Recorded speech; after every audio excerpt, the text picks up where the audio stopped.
bring up because people think of LPL, they think of bloody, they think of non-stop fighting. And EDG really does kind of buck the trend. They want to play a very controlled style. They have incredible team fighting. Viper, they already talked about him on the desk, but he is just immaculate in the team fights. This guy rarely missteps at all. Is that a first Malphite ban coming out? Like just first ban, it's just a Malphite?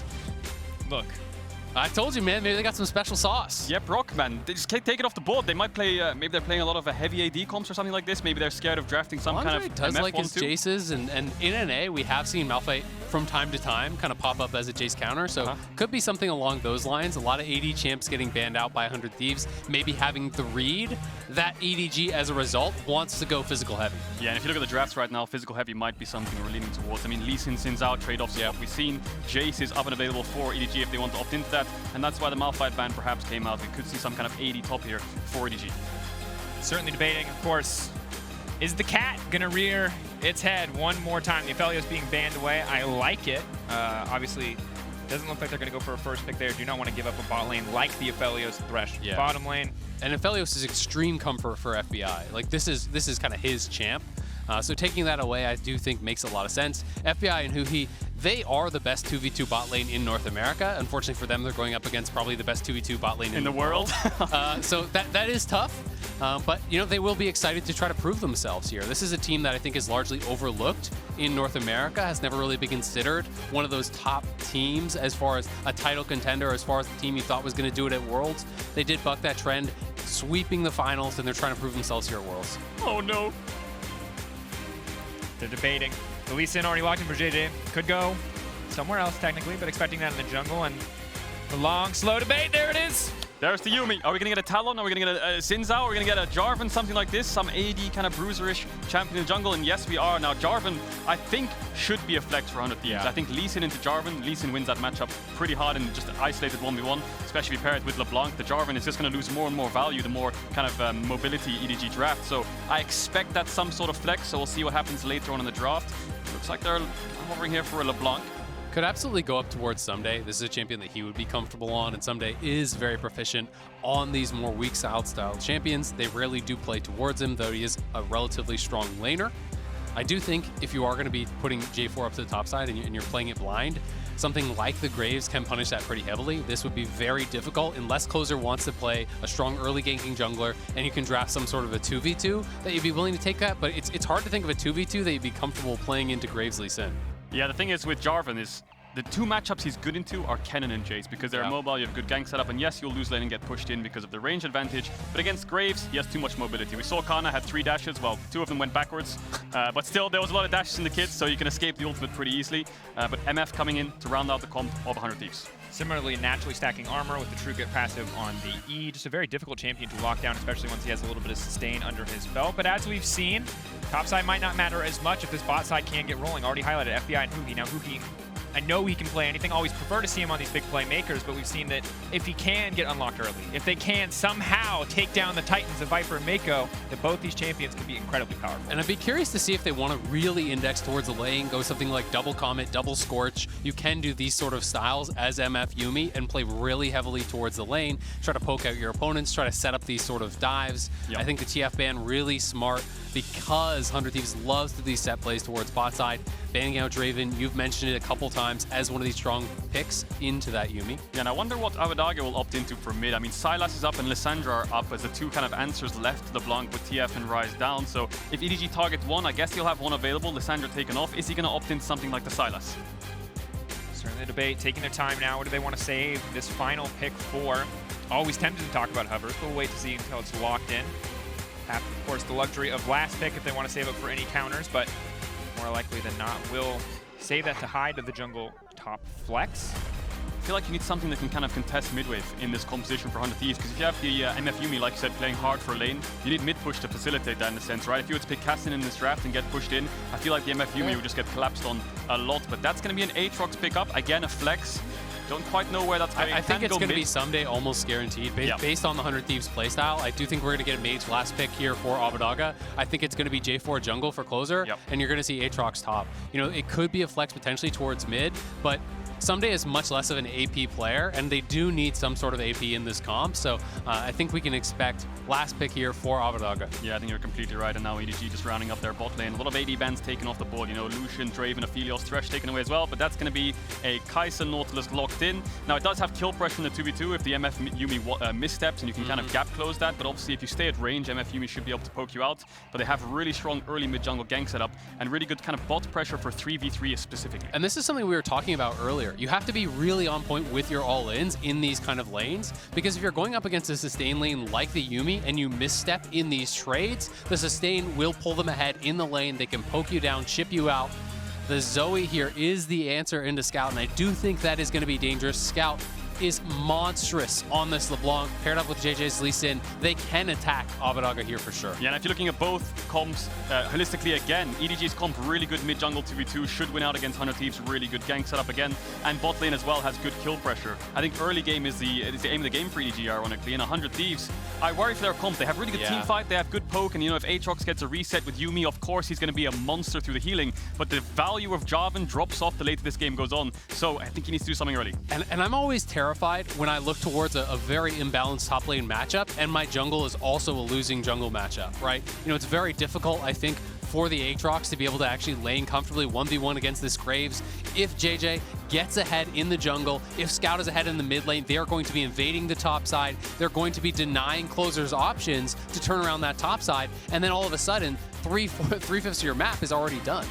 Incredibly high stakes, it feels like, in the early games. May have drafted themselves into a difficult position. Can they perform well enough to get themselves out of it? A big question on our mind. Edward Gaming versus 100 Thieves. 100 Thieves, the first NA representative to take to the stage here in the main group stage. Cloud9, of course, playing later in the day alongside Team Liquid, but have to see how they do. Of course, this matchup will define a lot of the expectations moving forward into groups. 100 Thieves take down EDG here, shakes up the entire group in an instant. Oh yeah, definitely double comment. Look at mid lane, double ignite, double electrocute, right? So there's going to be a lot of early game action going on here. So if you look at 100 Thieves comp, just to finish it off here, if the game is even at 20 minutes, you're probably in a good state. Aatrox, Yuumi on 2 items will be able to take over team fights, of course, right? EDG have a lot of single target damage and not as much engage, but they have really good commit. Whereas, yeah, 100 Thieves with the team fight, I think Closer has 2 choices right now. Cover lanes, which are probably going to get pushed in, or look for some kind of early gank level 3, because bot lane's really your only pushing lane.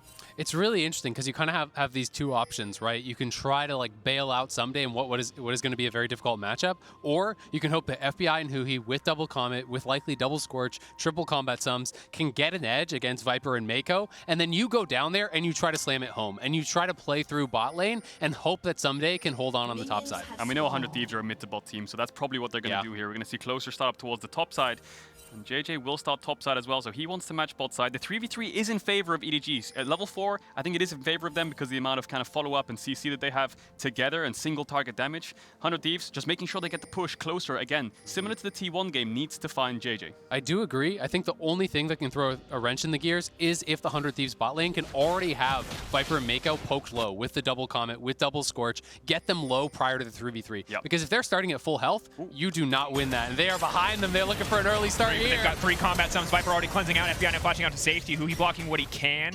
Overall, pretty even early trade, all things considered, or would be if it was not for the immense amount of summoners already burned. So the thing is, normally when you see bot lanes, all year long, what they do is they run bot level 1, they place a ward in that middle brush where EDG has the ward, just to cover for level 1 cheeses, in a sense, when you're playing ranged into melee. Right there, 100 Thieves didn't actually opt in to do it. They were late to lane, they got punished, so 3 combat summoner spells for 2. Yeah, and I actually think it's so bad now for 100 Thieves. I actually think you don't win the 2v2 at all anymore. You can't play forward with no flash on MF, so they've basically already lost their only winning lane that they drafted for. And the big difference here between what we saw in Game 1 and this exact same lane match, because FBI is forced to back away, is that EDG's bot lane did not have to leash. They were already in lane, they were already ready, they forced to fight early, and things already off to a much better start than it was for FPX with the exact same lane in Game 1. Yeah, I thought that was going to be a level 3 gank from Closer, because it's a very common pathing right now in pro play. It's Red, Raptors, Gromp. This is the fastest level 3 you can get in the game, and that's what Closer did, whereas Jiejie just full clearing down to bot. So Closer, after Wolves, will have a decide, or after Blue, after Wolves, he has to decide when to come towards bot lane, and can he contest? Look at top and mid being pushed in by EDG, and they also have bot prio, which is very surprising. Of course, for Closer, a player that we naturally have our eyes on simply because of how incredible he was in the playoffs for the side of 100 Thieves. This man was a massive force to be reckoned with, and on J4, regardless of the scaling, we know this champion can be a massive, massive force in the early game, can be a huge difference maker in terms of just raw gank setup. I mean, Jarvan is a very feast or famine style champion, and Closer is kind of that type of player as well. You know, he likes to play aggressive, he likes to take risks, and when he gets ahead, he really knows how to expand that lead and make it into something special. But it's going to be difficult with all these pushing lanes and a 1v1 that he's not going to win here against Jiejie.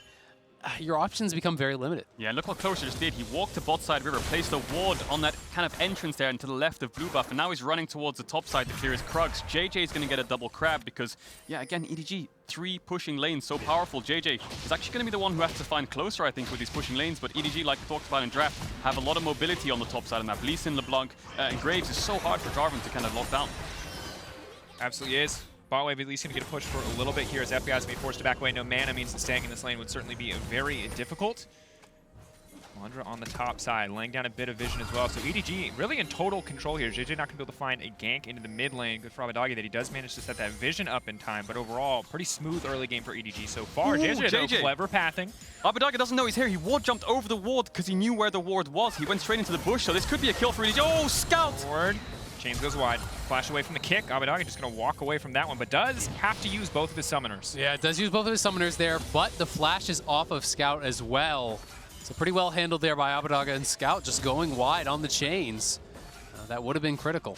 Yeah, that would have been a kill for EDG as well, because if Scout can flash E, he should be in range because of the gap close. Even if Abbedagge flashes away, the chain should connect, and Jiejie, despite not having W, should be able to flash Q. So small misplay there from Scout, and good to get out there for Abbedagge. And it looks like Jiejie is going to base. Closer has also base, and he's on his second respawn Gromp, so both junglers on the opposite side of the map. Closer, obviously, 1 temp down.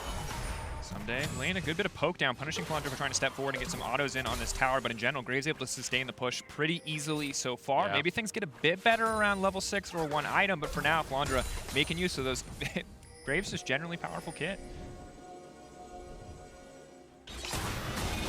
There's always the chance of turning something around on the top side. You know, Aatrox, if you hit enough Qs, there's always something going on. But, you know, generally speaking, it's pretty easy for Graves to just permanently push you in, and you are pretty reliant on your jungler getting out there to try to bail you out.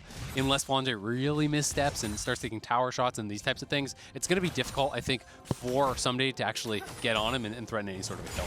Yeah, and like we talked about from the draft, EDG kind of needs to look for something in the early stage of the game. First 15 to 20 minutes, they need to find some kind of play. For now, not much has happened just yet. 100 Thieves' summoners have come back up, so have EDG, so they've weathered the storm in bot, and both top laners have TP back to lane, so EDG getting Abbedagge's flash is big. Maybe if they can get Meiko out of lane, they can start to punish that. And I think, you know, both teams now are going to try to focus where their strengths are. You know, for the first time in the game, really, 100 Thieves can play a bit more aggressive on that bottom side because FBI has his flash. So EDG can't just find a free all-in. They can try to push a bit more aggressively, try to poke out their opponents, see if they can set something else up. We can see Closers hanging around on that bot side, and they have vision of Flandre, who popped that vision plant up on the top side, so they know where he is. Yeah, and we talked about both these teams being bot-centric teams. You can see that both junglers just constantly hovering down towards bot side. Flandre is actually doing a lot for the team right now. You know, the deep wards on top side, it's process of elimination. If Closer is not showing top side, he's obviously down towards the bot side. So EDG have more information to work with, but they don't know for certain where Closer is until he steps over that ward on the red buff. Ssumday using that brief window of opportunity to move down to contest some of that vision, to try to make sure that they can hide as much of that information as possible, but of course tracking the Jarvan in the early game when we expect him to be the most impactful. Again, Feast or Famine champion is a big deal. Level 6, of course, going to make a lot of those options easier, but it has been a difficult early game. While it's been a calm laning phase, EDG building a slow but steady gold lead, and really the impact of Closer not felt yet. Look at Viper as well. Abbedagge has no flash. He knows that pink ward is too dangerous to take because bot's missing, and he's going to back off. But getting Meiko mid is what they need to do. Abbedagge has no flash. That's the only point that they can pressure. And Abbedagge knows something's up. He's going to jump over the wall and say, hello. That's smart. I mean, they've seen that Nautilus is missing for so long. They don't have eyes on Jiejie. He's got to know that he is under threat. And 100 Thieves, to their credit, have played smart around missing summoners. The bot lane, they could not push in the 2v2. They accepted that they messed up. They accepted that Viper and Meiko got that advantage, got the flash off, and now Abbedagge is going to clear it out because they see the two members, bot and the cat roams up to help him out. That's the only thing that 100 Thieves are struggling with right now. Look at their pinks on the top side of the map. They're both defensive pinks. Look at the bot side of the map. Defensive pinks, whereas EDG were controlling the river. So 100 Thieves, with these bouncing bot waves, which are slow pushing into EDG, can start to contest a little bit of vision. Maybe they have a dragon window here, with Jiejie being on the top side and them having cleared out bot side vision. But for now, the game is in a lull state. I mean, 8 minutes is the aim of the game for both teams when it comes to Herald. So maybe we'll see Meiko move towards the top side soon. And EDG in general, again, of the teams out of the LPL, much slower, much akin to maybe what you expect from an LCK team. We'll hold that thought. It's big damage. Meiko flashing out, just barely able to survive on that one. Hooked to the wall, instant flash to safety. But now FBI and huhi pressuring forward, looking to take down a few tower plates. Yeah, very nice aggressive play. They're going to get a lot of gold here. When you have the push here with a spell thief support, you get to farm gold off the tower, cash in on a turret plate there. They are up in that bottom lane, so nicely done after what was a rough start, but it is just a very slight lead, and it's more than made up for by the top side of the map here for EDG. Yeah, but look at Meiko again. Yes, 100 Thieves are winning on the bot side, and that was a great force, but the thing is, Meiko can base first because they're pushing out the next bot wave, so he's going to run top side and meet up with his jungler, and maybe they want to force this Herald because 100 Thieves, yes, they're winning lane, and they got a plate in their head in CS, but their bot lane is a little bit behind in time, and now Jiejie's cleared his bot camps out, Flandre has the top push. This could be a Herald start for EDG. Yeah, it'll be interesting to see if 100 Thieves actually try to match, or if they're just going to go back towards bot side. I wouldn't have been shocked if they just actually stayed bot and continued to try to push for plates. You know, that's a pretty common trade that we see in NA a lot. Teams are less likely to actually contest this trade if they're later on the reset. In this case, they did elect to reset, but it is going to be a free Herald here for EDG, and they just wanted to get the buy instead. Yeah, and then the biggest question is, what can 100 Thieves get on the opposite side of the map? Nothing. Closer. He's running through the lane with 100 Thieves' bot lane, and again, Meiko is moving towards bot side, but Jiejie's top side. There's no TPs in the game, so you could look for a force on bot side. Meiko has no flash. With a Jarvan on your team, that's the only target you can knock down, so that's ideal for 100 Thieves. Maybe they can find a lane gank here. Yeah, I mean, if they could get a kill, then they could look towards Dragon. I think that there's definitely an option there. But Ssumday's going to be up in trouble on this top side. You know, he does not have his jungler on this side of the map. Scout is missing. They're going to move up here. This is going to be first tower for EDG, pretty much guaranteed. Nothing for Ssumday to do except just back off and accept it. Bot dive, maybe. Closer is hovering around. I don't think they've spotted him out just yet, so he's looking for it. Level 7 now coming in for Viper. Alongside the cleanse and the flash up and available. It will be difficult to lock him down. Meiko very vulnerable, especially if he's not able to proc the aftershock. That said, top lane tower going to fall. 700 gold lead. Now 1,800 in favor. 2K actually in favor of EDG. Flag and drag forward. That's with the Yuumi ult now coming in. They're really trying to burn this target down, but in the meantime, it looks like Viper's going to try to finish the kill. One more auto's going to do it, and now it's huhi all on his lonesome. Viper not going to overcommit, but just a 1-for-1 on the bottom side. That felt like they just were feeling a little bit of pressure. A little bit of pressure to get something done. They know that they're losing the tower on the top side. They know that they haven't got any ganks down. And it's not really a good trade. It's a kill on the Yuumi, you know, on the enemy support for giving Viper here a kill on your jungler. They are trying to push him off. They are trying to continue farm plates. And FBI getting a lot of damage down there means they may be able to get this final play, but I don't know if they're going to be able to finish it off or not. Yeah, I think it was going to be a stare down there. EDG had two options: drop the bot tower and kind of give the plates over to 100 Thieves, or just flip the 3v2 and start to let them dive them. You know, come on guys, let's just dive us, see what happens. Maybe trade 1-for-1, 2-for-2 at best, but in this case they trade 1-for-1. But 100 Thieves get what they came for. They got a lot of tower plates, and I think during this replay they will be able to take it. But like you said, Azale, I think this is just a little bit of desperation from Closer. He knows he needs to do something. He's already done his job. They're out of lane. They're pushed out. That's a free tower. Maybe just hit the tower and take it and trade. But it kind of goes for a bit deep. Exactly. I think that if you wanted to make this play, you had to dive them under tower where the MF ult can back you up on that ultimate. You know, J4 ultimate comes through, MF ult across, the Nautilus dies fast enough that maybe you can get out. But they just, I think, are feeling a little bit of pressure there. Closer has not been able to get anything done. He knows that he's behind in farm. He knows that there's plays happening on that top side. Chains have now landed. Abbedagge going to move out. Well played, but still a ton of damage coming in from Scout and Flandre. Closer now going to try to follow up, trying to get a little bit of damage back, but Jiejie in the area means he cannot fully commit. And that's the power of having your top laner unlocked. You take top tower, he can move towards mid, and when he moves mid, look at the damage Flandre has on this top lane Graves. Abbedagge played it well to portal jump the chain to make it disconnect and break, but by the time he came back, he was one-popped. Yeah, it just got knocked down so incredibly fast, and it is a difficult situation for Ssumday. He's playing it smart, meeting Flandre in the river to try to prevent him from getting to that wave, but he's got to get this wave reset. Closer is up there to try to give him a little bit of safety, but I mean, when you lose that tier 1 and you don't have a lot of wards, it's very scary pushing out these waves. Oh, Jiejie for FBI, but he wasn't quick enough, and that means he's just instantly taken down. Oh, that was clean. FBI had flash, but Jiejie, lots of gap close, Qs the creep, ward jump, and then kick flashes. FBI wasn't ready for that one. Not at all. And now Viper going to be able to cash in here, getting some more plates, getting some more gold. He is getting very close to his mythic completion. Things looking better and better for EDG.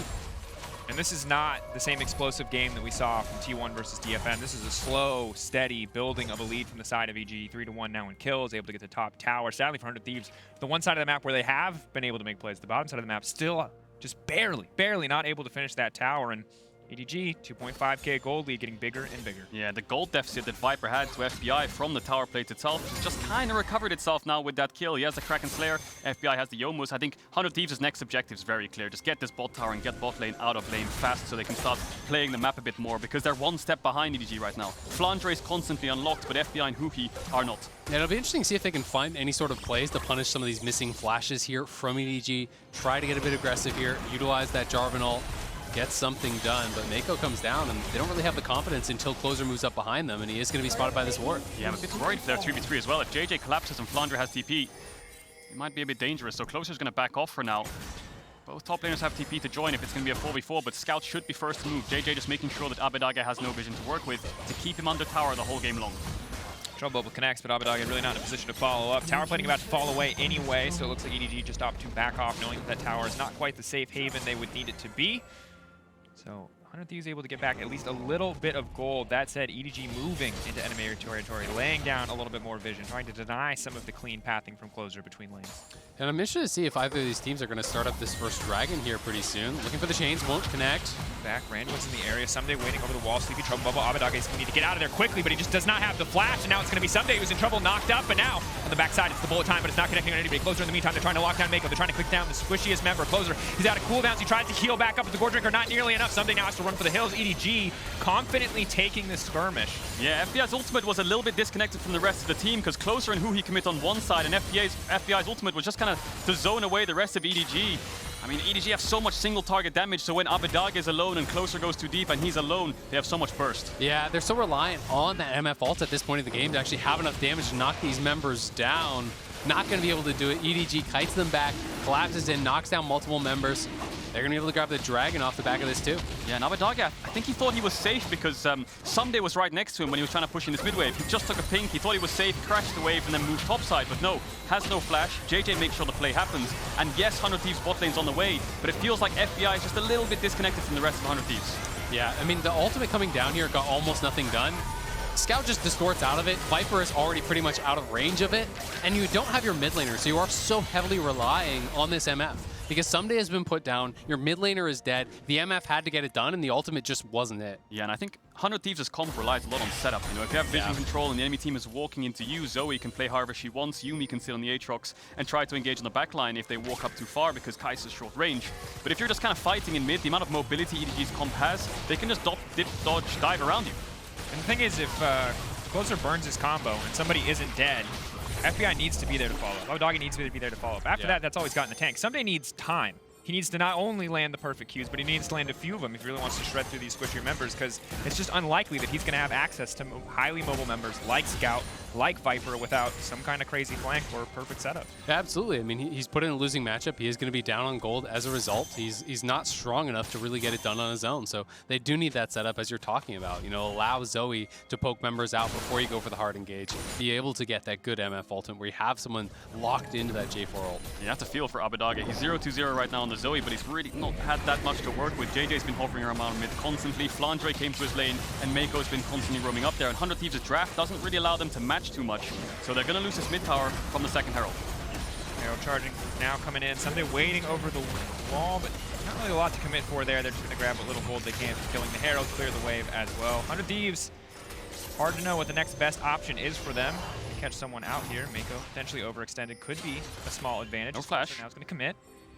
Is he going to go for the Hex Flash over the wall? Hex Already started the channel. Oh, we love to see it. Do you? Do you? As someone who always gets hit before I start that channel, yeah, I like to see it work. Yeah, that was slick from Meiko. It's going to be able to scoot out of there, no problem. Yeah, Closer loses the ultimate as well, so now 100 Thieves lost a lot of engage tools, so they're going to back off, and EDG's next objective is going to be that bot tier 1 or play towards topside to help Scout get this top tier 2. Yeah, and when Scout gets out into the side lanes, into the jungle, denying vision, he is terrifying on this LeBlanc. He is such a good playmaker, so adept at finding picks, at taxing resources, denying enemy vision. And you can see he's playing with that sweeper, wants to be able to create these pockets of darkness that 100 Thieves are just terrified to go into. Abbedagge waiting over the wall. Maybe hoping to catch a Viper here. Big initial damage can come in. Sleepy Trouble Bubble will not connect. Meiko can now walk up the tank and just barely skirting the edge there, but now the knockup comes in from Closer. Big bullet time to connect on Meiko. Meiko gonna take it down with Scout over the wall and right back out. TP into the back line. Flandre now stepping forward. Smokescreen. Waiting on that one. Flandre now backing off. Takes a lot of damage just to TP forward. Scout using the clone to body block to make sure no one else gets caught out by the poke. And EDG potentially overcommitting there in the jungle. Yeah, it's a 1-for-1, but you can see the difference of 100 Thieves' comp when it's just a straight-up defense over vision. They have vision first, they see EDG first. They're the ones to pull the trigger first, and FBI had a much better position there with the bullet time. So yeah, much better setup there from 100 Thieves. It gets them a kill, but in the end, it is a 1-for-1. Just the 1-for-1. There was no J4 ultimate. Could have looked a little bit better potentially if he had that. Yep. I think Closer is behind enough that I wonder if it's just better to go pure tank from here instead of even go Sterix. You know, just whatever you can to survive. Buy an early stopwatch. Try to be as durable as possible. I don't think he's going to be any sort of a damage threat at this point in the game, and it's feeling like every time he goes in, it's a one-way trip. They had the bubble come down, doesn't quite connect, but they see the angle here as Meiko is trying to skirt around the sleeve. Yeah, but the bubble itself made it so it's so hard to, yeah, exactly like I said, get away from it. So Meiko with no flash dies, and TP comes in from Flandre. Closer dies from overcommitting as well, and Flandre could have not TP'd there. He could have opted into a free bot tier 1, which he was pushing in, take the tower and just push out, but he wanted to help his team, make sure they got out, and that'll be the end of that. So 100 Thieves do have TP advantage. If Ssumday goes to a side lane and Flandre is matching on bot, they can make a 5v4 happen topside. And you can see Scout, 6 stacks on the Magi is getting stronger and stronger, and I think one of the big struggles here is that the LeBlanc and the Zoe want very similar things. You break down that mid-tier 1, you free up some of this vision, you get to play in Fog of War, and you're living free. You're living easy. Abbedagge does not get to live free. He does not get to live easy. He has to fight for that setup every time, where it's very easy for Scout to roam in the Fog of War, to jump in and poke a few members out or try to 100 to zero someone very quickly. So 100 Thieves forced to group up here, forced to play a little bit more together as Scout and the rest of EDG now staying together around this dragon. 23 seconds till the objective spawn. And it feels like they're posturing to try to contest this dragon, but I mean, with this deficit, if you fight the dragon and lose as 100 Thieves, that's the game. So they really have to be sure that they are going to have good positioning. Otherwise, I don't think you should approach this at all. I think you should just be trading for bot push, top push, you know, try to shove in the waves, try to threaten some towers, because if you walk in without vision, you're not going to win this fight against EDG. Yeah, we know 100 Thieves love to contest Drakes, and so do EDG, so I think they're just going to stick around. Somebody's going on to Meiko. And stepping in. Some initial damage now coming out. You got the Yuumi strapped up there as well. Oh, Ssumday now has to retreat. Abbedagge stepping forward, but EDG just weathering the storm and walking away. Very difficult now for 100 Thieves because Scout's level 13 and FBI is level 10. A few more spells connect there, and absolutely the MF would be dead. And Viper just going to take this one alongside Jiejie uncontested. I mean, one of the things that you'll notice a lot when you watch EDG in the LPL, and they did it here too, is they like to play teamfights with this kind of, you know, concave. They go into this kind of half semicircle basically, where they're kiting back, they're all pulling back in different directions so that you can't get an engage on multiple members at the same time. You know, they all pull back, and as you choose one side to attack, the other members then close back in and start hitting you from the other side. And that was kind of a perfect example of that. You know, Viper, Scout pulling back as you're engaging in on one side, the others start to collapse and attack. Yeah, like I said, we saw it right there, and 100 Thieves had one opportunity to kind of find their way into Dragon Pit. They had no vision, they thought they found a pick onto Meiko. They commit 3 ultimates to do so, but the second he hooks away, that's it. It's lights out, you can't contest that. Just go to the opposite side of the map and drop the Drake. It's only the second dragon though, and it's going to be a Cloud Soul, so not the end of the world for 100 Thieves, but they will need to contest the Soul point, but that's around 9 to 10 minutes away. Scout now stepping in. Oh, Big ducking, diving. Abbedagge laying down a little bit of damage. Ignite's being traded back and forth, leaping in. Stolen Ignite as well, but Scout can make it out from that one. Ignite ticking and burning, but the melee minion will not be able to finish the job. Scout taking the 1v1. That was a lot closer than I thought it would be, but Scout, I think there he flashed W'd on top of Abbe, so he couldn't flash away. If Abbedagge got the portal jump back and flashed Scout's distortion forward, then he probably would have lived and won the 1v1, but Scout just flashed W's instantly the second he lands and stops the buffer from happening. Though, now committing in the mid lane. Viper. He's just going to walk away from that one. 100 Thieves feels like a little bit grasping at straws here, just trying to find anything on the map whatsoever as they are almost 6,000 gold down. We take a look back at this 1v1 from Scout's perspective. Yeah, you can see Abbedagge has a heal. Scout dodges away from the bubble, the Ignites come out, but then it means Abbedagge can pick up the Ignite. Here we see it now, flash forwards and W the second he portal jumps forwards to stop him from being able to flash away. There's a little bit of mind games going on there in the 1v1, but it was very well played by both of them. yeah, it was actually incredibly close. You know, I thought when we panned over to that Scout was just going to dominate it, but Abbedagge making it very, very tight there. We'll see if they can get anything from this. With Magi's on Scout, it gets even more important to try to shut down this LeBlanc, who is really kind of getting away with this game. Stepping in, Jiejie just going to back away. FBI, of course, now level 11 finally means the second rank in the ultimate, that much more effective in any potential fights to come. But with Flandre at level 14, Scout at level 14, it is going to be difficult for the MF. Now what we're going to see is the Baron setup. Hang on, Jiejie. He's looking at Abbedagge. Bubble connects, but he should be fine with the Blast Code. Good damage onto the Lee Sin, now chunked out.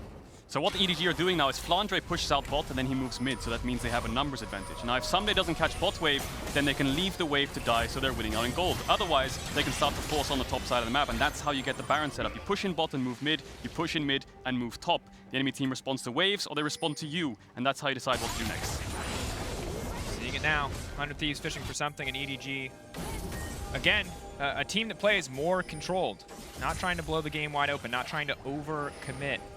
EDG, you can see the LPL average pretty much on the dot. They're not the most aggressive team. They're not the least aggressive team, but they play a more controlled style, and when they build these gold leads, very willing to just slowly bleed a team out rather than blow it all up on a single team fight. Yeah, absolutely. I mean, their team fighting is incredible. They love to play through these objectives. You can expect them to show up for every single one of these dragons, and the pressure is going to be on 100 Thieves to disrupt that game plan, because EDG is happy to play at this pace. They don't feel as though they are under pressure whatsoever.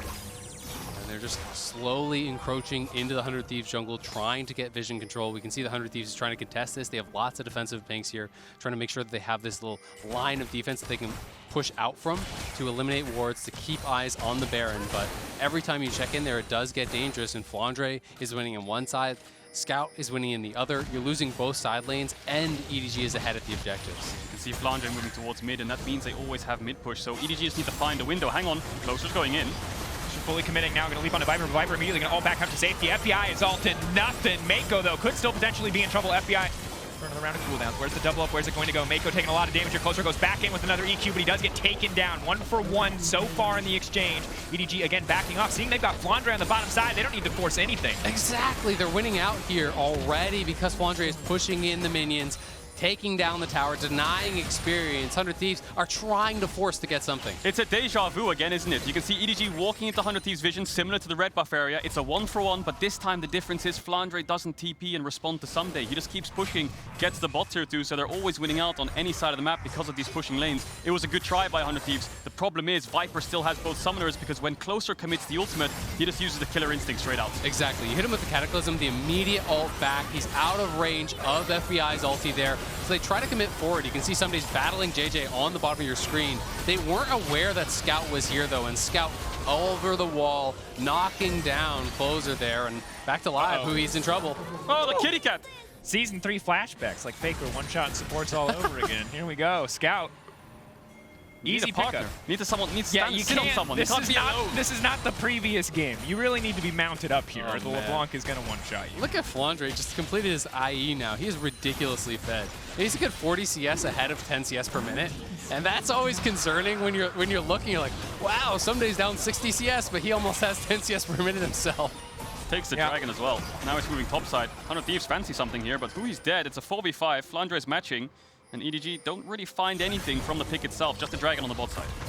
Trouble goes in, zones Flandre away from the fight for a brief moment. Meiko could be the one who's in trouble. They're now fully committing onto the Nautilus. Ulti and knockups now coming in. Jiejie gonna land the kick, but they're waiting on the engage now. Abbedagge immediately taken out and off to the side. FBI completely isolated, but Closer trying to save the day. FBI not getting hit by the kick. Maybe they can get something done. Huhi now coming in. Ssumday goes golden, buys a brief moment, but there's just too many members standing. Of EDG, run, Huhi, run! There's nothing here for you. But maybe there is. Huhi, the turn, the 1v1 we've been waiting for. Not enough. Jiejie with the quadra kill. Massive plays from EDG. Huge team fight kicks off, and Huhi arrives a little bit too late, just gives over a quadra to Jiejie. Viper lives through that whole fight despite being in the middle of everyone from 100 Thieves. And that fight kicked off in such a funny way because Flandre and Jiejie were debating running through the bubble. When one found the path, the other decided to follow. And so much of it about just Scout and how he's positioning himself, getting behind 100 Thieves. So as they engage forward, their backline is exposed. He lights them up. EDG have blown this game apart. 100 Thieves were trying to hang on for the last 20 minutes. And this feels like that nail in the coffin here, getting the Baron, getting the ace, and really EDG is just monumentally ahead now. Yeah, Scout building towards the Rabadon's death gap. 100 Thieves have just been trying to juggle these losing lanes and trying to find some picks in their own vision. But once your own vision is broken, the whole map starts to fall apart. You can see it there. 5 kills straight across to EDG. They lose towers, they lose Baron, and now EDG can get the setup already back on the map. Viper now setting up again alongside Meiko. Excited to look back at that in the new Axe Effect replay. Look at the bubble. Look at Flandre and Jiejie. They're standing like, can I pass that? I'm not too sure. Jiejie goes, and then Flandre's like, okay, I'll follow. And then the second they engage, Viper dives in. Yeah, I mean, Scout and Viper just into the back line. Really fast flash actually there from Abbedagge, but the ulti distortion closes the gap. Viper has ulted in as well. The immediate kill on Abbedagge really limited any chance they had in there. And you can see on live, TPing in, looking to knock down the inhibs here. Yeah. That was a Mayweather versus Paul moment right there. You know what I'm saying? That was a rough one. Oh, 100 Thieves. One of those champions not meant to fight. Now going forward, closer to fully committed for the fight here. Ssumday healing up a lot in the midst of the action. Has a Yuumi strapped to his back. Maybe he can get something back. So far, it is just Meiko, but Flandre is just too beefy.